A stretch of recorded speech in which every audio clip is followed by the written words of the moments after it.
If we want to live well, both externally and internally, how well we live here simply depends on how well we manage our surroundings and how well we manage ourselves. Fundamentally, life is management.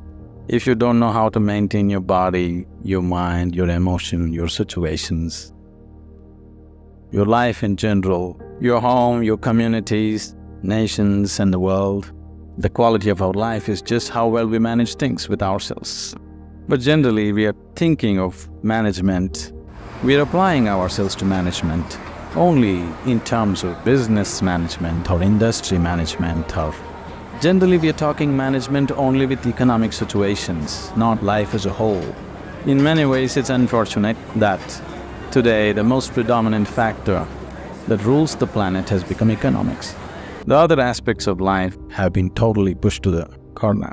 When economics is the only thing that we are thinking about, we will tend to become very gross and unhappy in so many ways. What I see is, we are conducting various levels of programs to very top-level executives in some big corporations in the world, major corporations in the world. What I see is people who have failed in their lives, they're suffering their failure. People who have succeeded in their life, they're suffering their success. If you suffer your failure, it's okay, because failure comes easy. If you suffer your success, that is tragedy, because success doesn't come easy. So something that you worked for, something that you always longed for, something that you wanted to create in your life, when it happens, if you start suffering that, that's real tragedy of life. But a large number of successful people on the planet are suffering their success. When I say suffering their success, if you look at people, look at yourself and say you're still young people, most of you. When you're 5 years of age, how happy you were, and today how happy you are. If we make a chart out of it, a graph out of it, is it moving upward or downward? In 24 hours time, how many moments are you really happy? If you look at this, is it going up or down? Down. So that means you're a bad manager, because after all, everything that you did in your life is in pursuit of happiness, isn't it? All that you're doing in your life, you're doing it because you believe that is your happiness. You educate yourself, you pursue careers, you build families, you run after your ambitions. So many things you do because somewhere you believe fulfilling those things will bring you happiness. After doing all that, if happiness is not multiplying, it is going down, that means you are a bad manager of yourself. Anybody who does not know how to manage his own body, his own mind, his own emotion and his energies, if he is managing outside situations, he is only managing them by accident, not by intent the way he wants it. Because if you do not know how to manage your mind, how to manage your energies, how to manage your interiority, managing the outside is bound to be accidental. When you manage situations by accident, you exist as an accident. When you exist as an accident, you are a potential calamity. When you exist as a potential calamity, being anxious all the time becomes a natural part of life.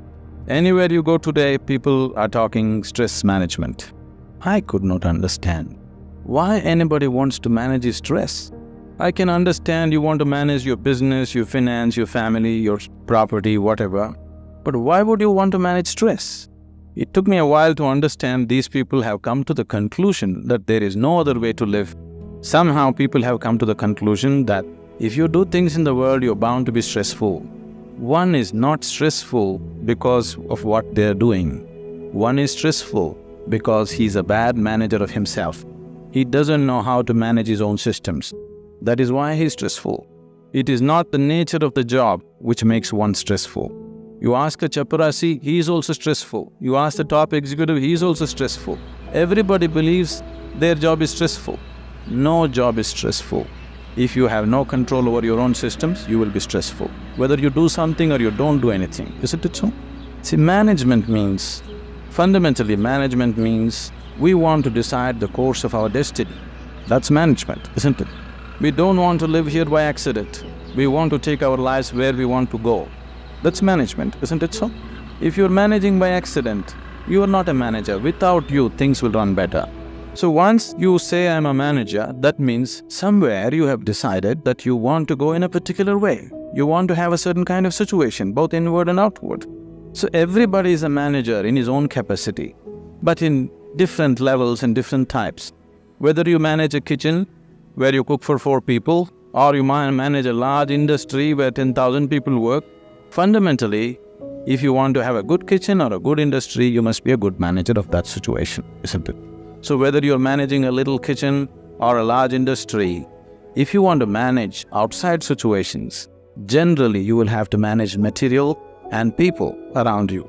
If you have to manage 10 people or 10,000 people around you, you have to manage 10 minds or 10,000 minds around you. But if you have no management over your own mind, you managing 10,000 minds is going to be a disaster. In the process of doing something, if we are destroying human beings, which is happening right now, in the process of managing a situation, the man is broken, then this kind of management is no good, because after all, every management that we do is only for human well-being. If we are doing management for human well-being, in the process of doing something, in the process of managing situations, it is not only about producing something or making profit. Human beings should rise to their full potential. If we manage a situation properly, in simple process of working, you and the people who are working with you should be able to raise to their full potential. When I say rising to full potential, not just work potential, but as human beings, they must be able to rise to their full potential. If people work together, then people should be able to rise to the peak of their love, peace, compassion within themselves. If this doesn't happen, then it's bad management, because all management, the basic intent is human well-being. If that is not happening, you're just producing something, you're making little profit, but human beings are getting broken in the process. It doesn't mean anything. So if this kind of management has to happen, that just in managing a business, you find people around you raised to their peak, then you have to spend a certain amount of time in focusing on your inner management. If this doesn't happen, you will only manage situations by accident.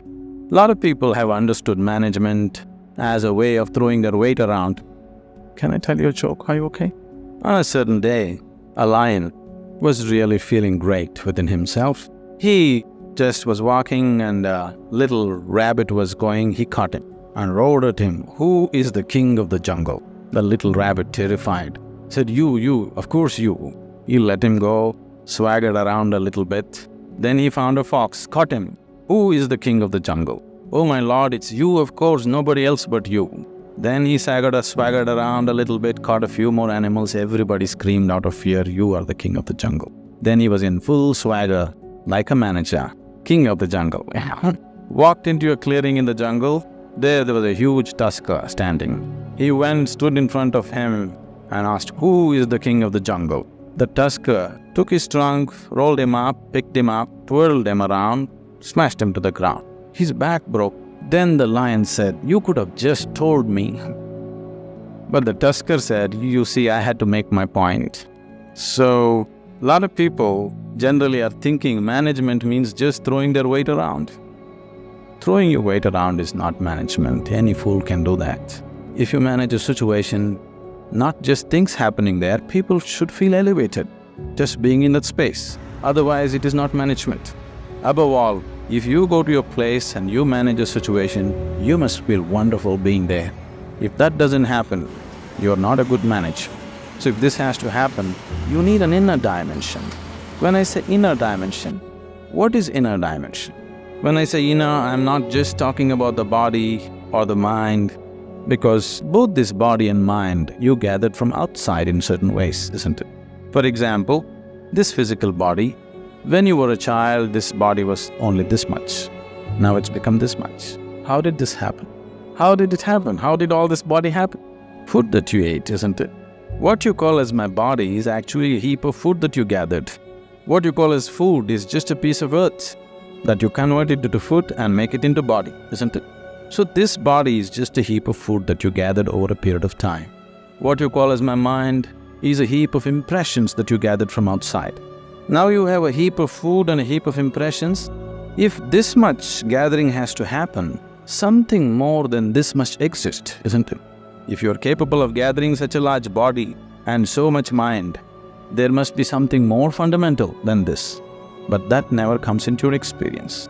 You are just lost in these two heaps, trying to make some sense out of it. Now, as there is a science, as there is a management science for external well-being, there is a management for science for inner well-being. It is just that most of the time we have not approached it scientifically. We're just believing by doing something, somehow everything will be okay. Right now, people are thinking by educating themselves they will live happily ever after, which you will discover after some time it's not so. By getting a job, they think they are going to be happy ever after, which you will discover it is not so. By making money, you think you're going to be happy ever after, you will discover it is not so. Somebody thinks by getting married they're going to be ever after, and they know it is not so. So, you're trying to somehow fool yourself into believing that by doing something everything will be okay.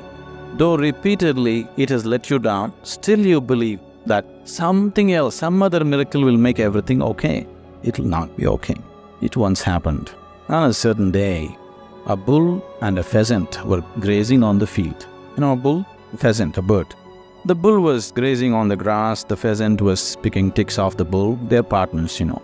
Then the pheasant looked at a huge tree which was at the edge of the field and very nostalgically said, "Alas, there was a time when I could fly to the topmost branch of the tree, but today I do not have the strength even to fly to the first branch of the tree."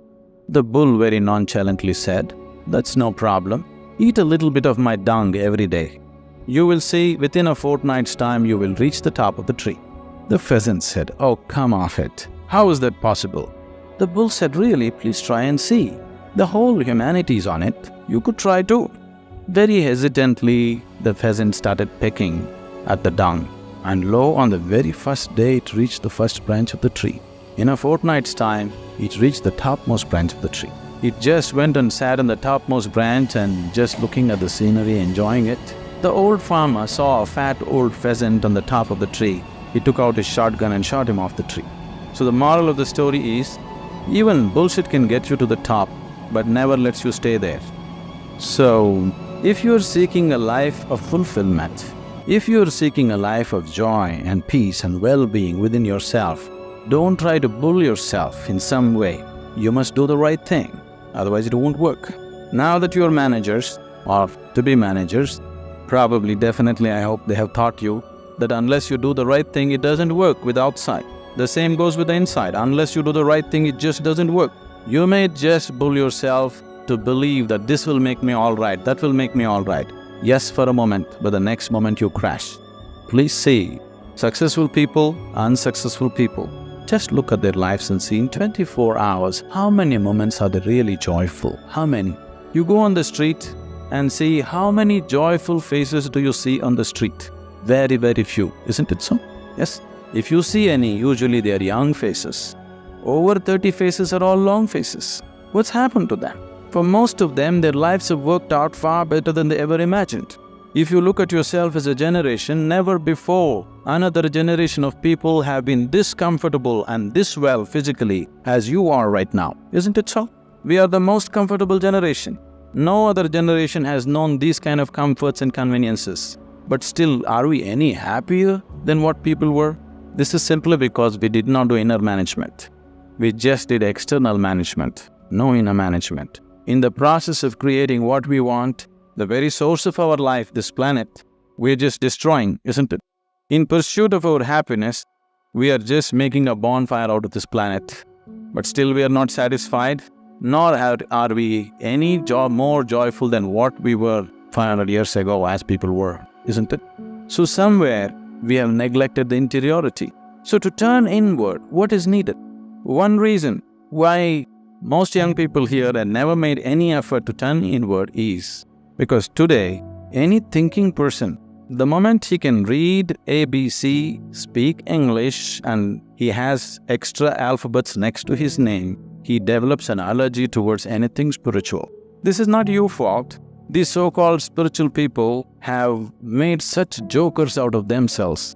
They have presented spirituality in such terrible ways, ridiculous ways, that anybody who has any sense doesn't want to go anywhere near it. See, a spirituality means to know something which is beyond the physical.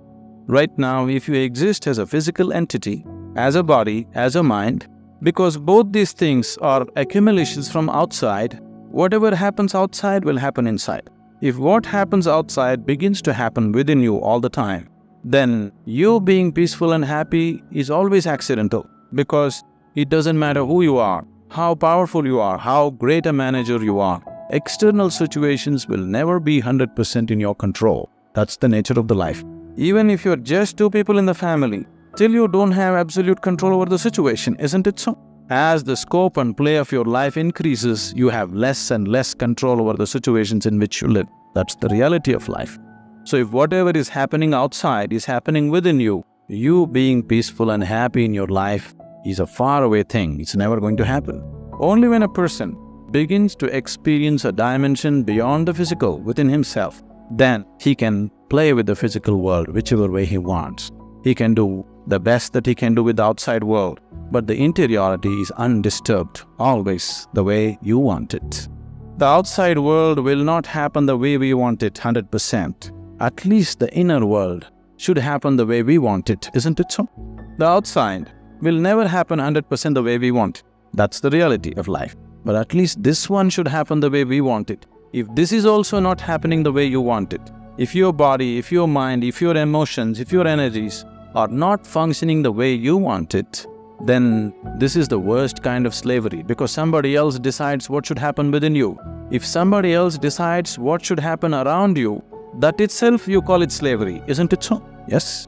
Are we in talking terms or no? Oh, that's fine. If somebody decides what should happen around you, that itself you call as slavery.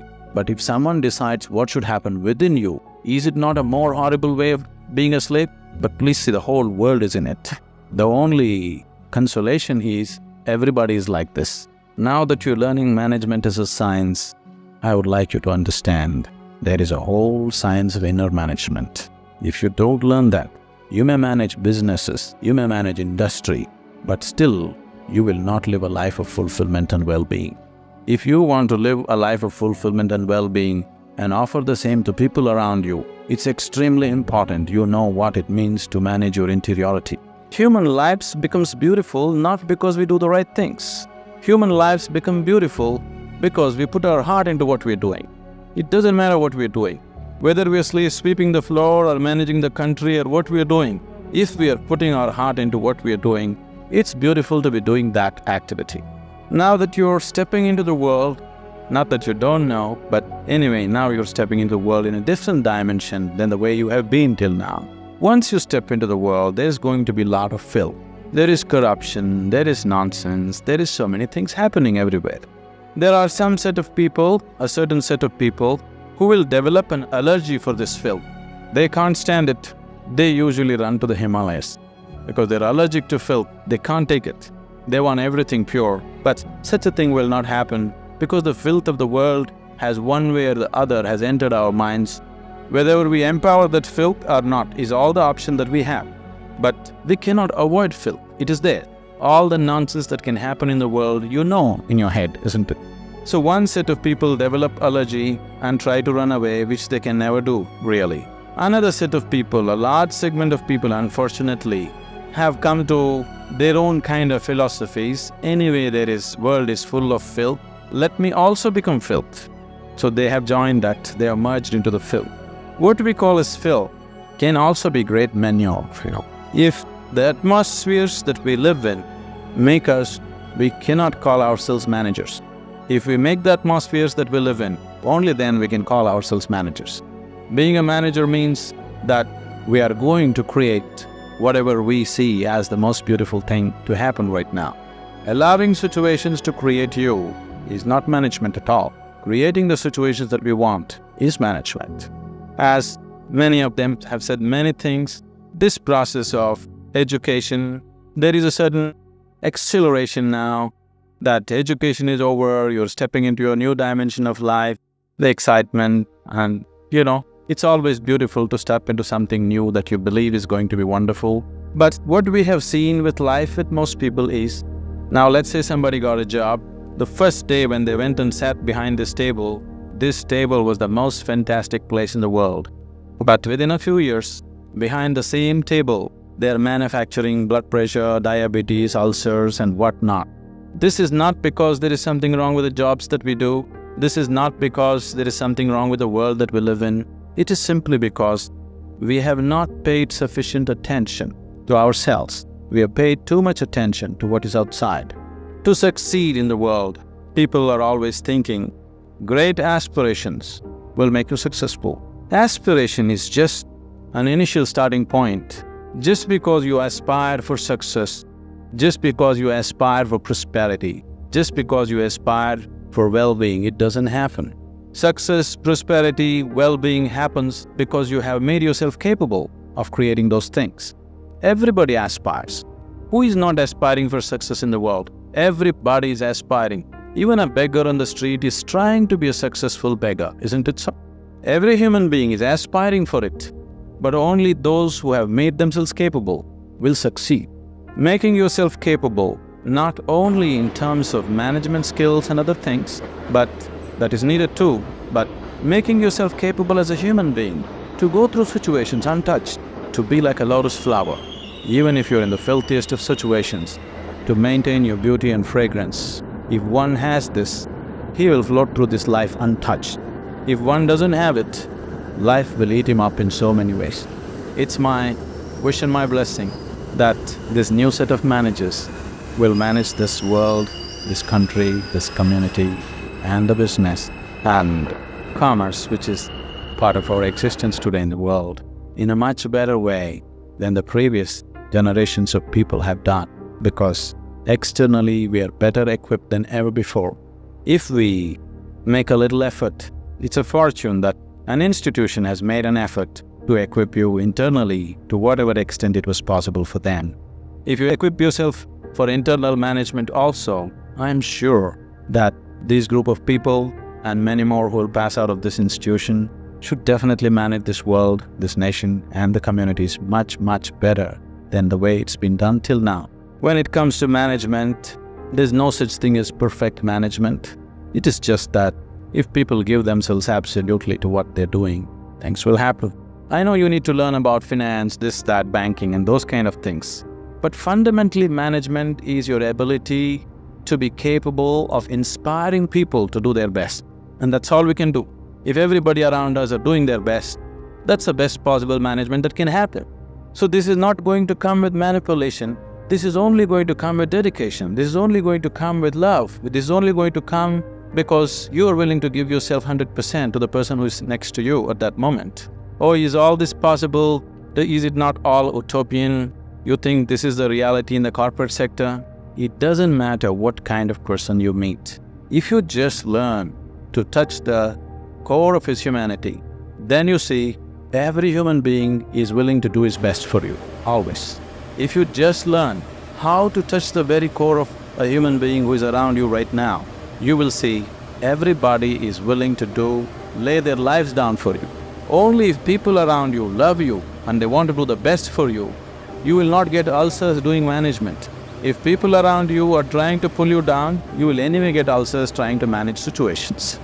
If you do not create the people who truly love us and wanting to give their best, then management is going to be a pain. Management is going to be a huge suffering. Only when people around us really want to do the best for you, only then management can happen wonderfully. It's my wish and my blessing that all of you turn out as truly great managers of yourself and the world around you. Our lives become beautiful not because of what we do. Our lives becomes beautiful simply because we have included everybody around us as a part of our dream of well-being.